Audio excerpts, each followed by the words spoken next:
All right, Shalom. First and foremost, as always, I want to give all the praises, honor, and glory unto the Most High and His only begotten Son. Call Halayim La Yahweh, Bahashem, Yahweh Shai, Bahashem, Ruach HaKodesh.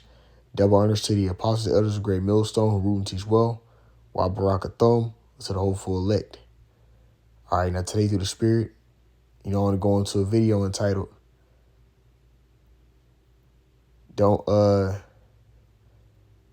let's see, how do I want to say it? Don't let distractions disenchant you,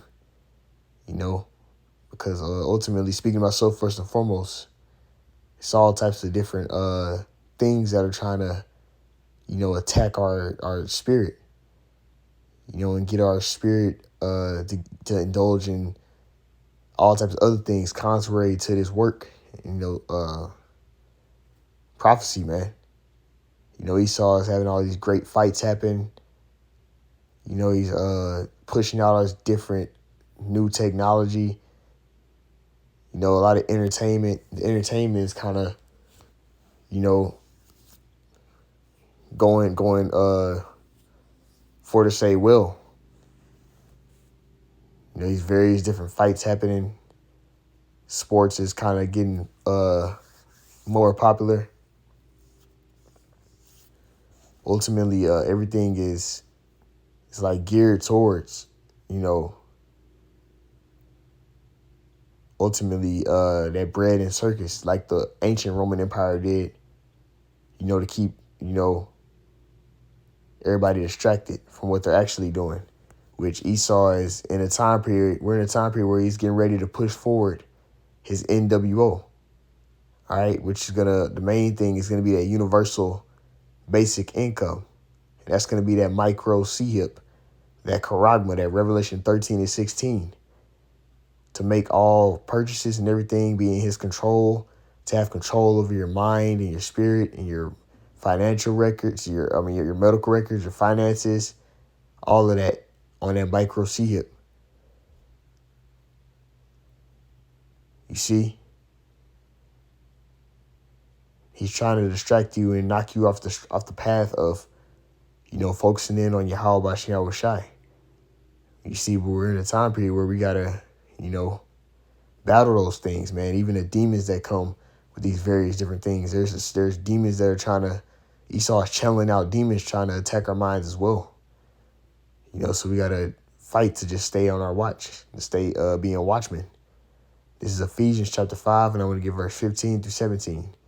See then that ye walk circumspectly, not as fools, but as wise.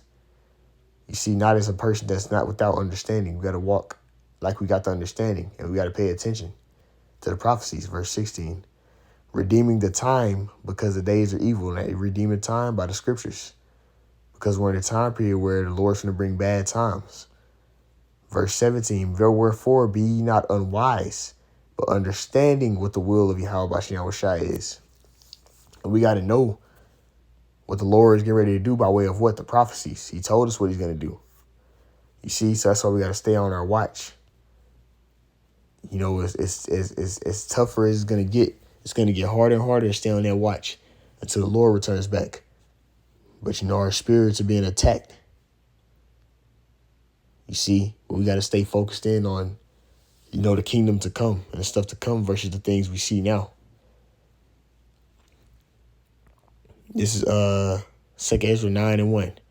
He answered me then and said, measure thou the time diligently in itself. That means hastily. Make haste. Right? To measure the time with what? The scriptures.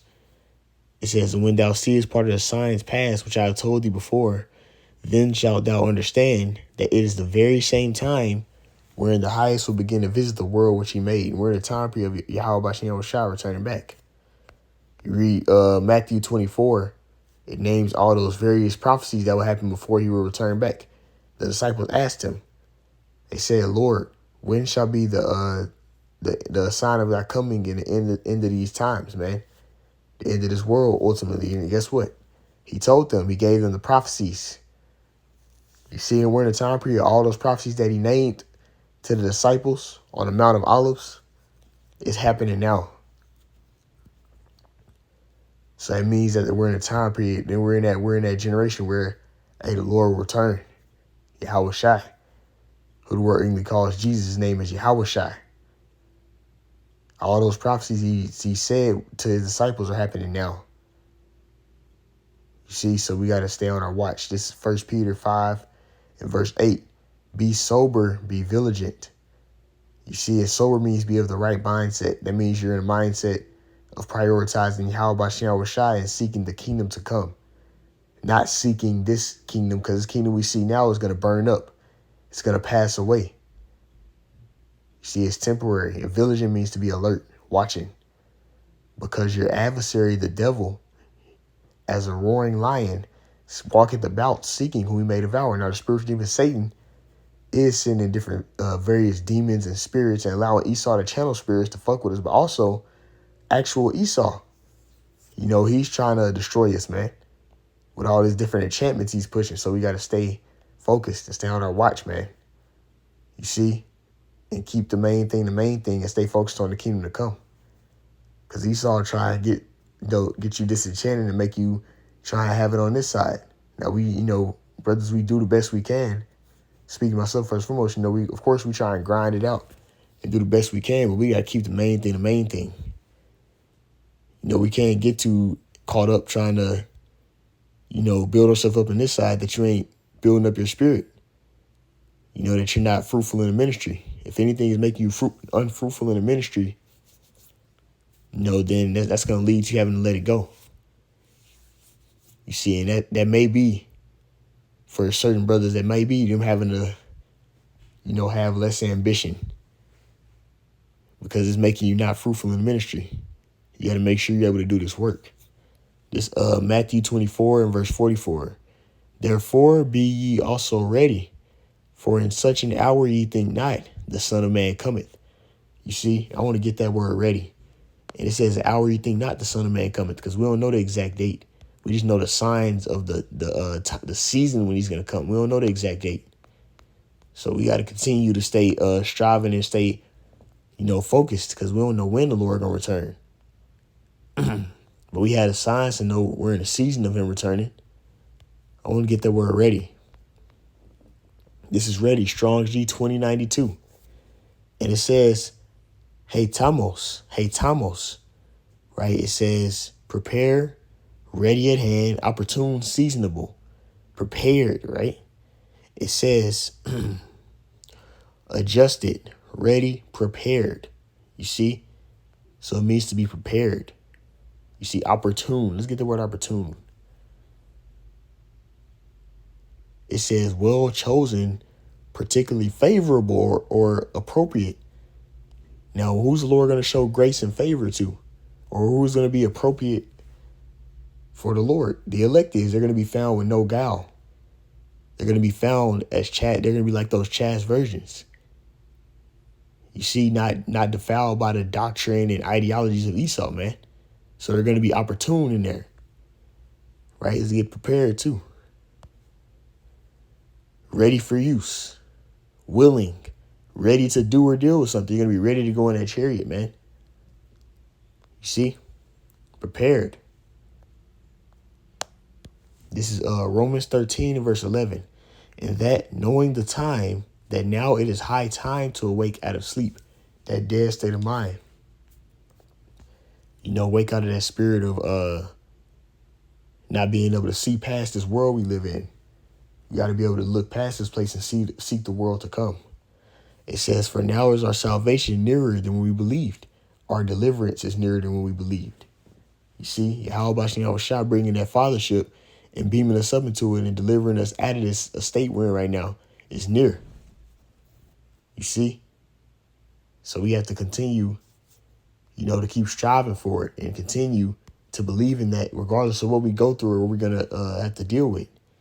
And one of the things we're dealing with is, like I was going to in this video, various things try to make us become disenchanted. So we got to stay focused. Speaking of myself first and foremost. Keeping the main thing. This is 1 Thessalonians chapter 5. And I must start at verse 1. It says, but of the times and the seasons, brethren, Ye have no need that I write unto you. This is a letter, Paul. For yourselves know perfectly that the day of the Lord so cometh as a thief in the night. And nobody's expecting a thief, because at that point it wouldn't be no damn thief. If you know they finna come, that'll be a goddamn battle. You know, if you know exactly when somebody's finna come, that's a confrontation. You already know they finna come to your house. But if it's a thief and it's unexpected, that's what makes it a thief. And that's how the Lord's gonna come back. He's gonna come back unexpectedly, and it's gonna be sudden. When people aren't expecting it, but the elect, we're gonna be in that spirit of we was expecting the Lord to come back. So it's not gonna catch us off guard like these people. But Esau's trying to make that happen by, having all these various distractions and stuff going out to where we're distracted. Verse 3, it says, For when they shall say peace and safety, then sudden destruction cometh upon them. As travail upon a woman with child, they shall not escape. You see, and that's how they want to do it. Like how the contractions with a woman having a baby, they just be coming, boom, boom. That's how this destruction is going to happen. And that's how a lot of these evils are going to be brought into the earth before the Lord returns and when the Lord returns. You see, because it seems like everything is good right now, but it's not. Verse 4, But ye brethren are not in darkness, that day should overtake you as a thief. So it'll come upon us unready. We'll be unaware. Verse 5, Ye are children of the light and the children of the day. We are not children of the night, nor of the darkness. You see? So the children of darkness are what? Those who are disenchanted, those who aren't following Yahweh's life, the light. That light of the glorious gospel ain't shining on them. You see, but Esau's trying to dim, that light. He's trying to block, us from staying focused. So we got to make sure we battle that, man. 1 Thessalonians 5 and 6. Therefore, let us not sleep as do others, but let us watch and be sober. Sober means to be of the right mind, and I'm going to get that real quick before we wrap it up. So to be sober. All right, let's see. 1 Thessalonians 5, and I'm going to get verse 6. Sober. All right, that word is nepho. It says to be calm and collected in the spirit. To be calm, right? To be temperate, dispassionate, circumspect. You see? To be watching.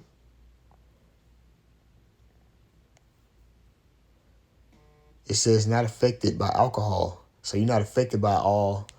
And ultimately, that's spiritual. It said that because you're not affected by the fornication. By that wine, by Babylon's fornication is wine, man. You see that spiritual fornication is being pushed on us by to worship these other gods and partaking all this idolatry being pushed out. But when you're sober, you're not gonna be on that spirit of being affected by those things, man. You see, you're gonna be in that mindset of let me see, go back over there. Okay, sober. You're going to be in a mindset of being collected in the spirit. Have that wisdom to guide your mind. You see? So, hey, that's the point I wanted to go into, man. I brought the Zah. His lesson was edifying. I like to end it up by saying, Call halal Yahweh, Bahashem, Yahweh Shai, Bahashem, Rakakwadash, the Barn City Apostle, the Elders, Great Millstone, Root Juice World. The next time, Kwame Shalom.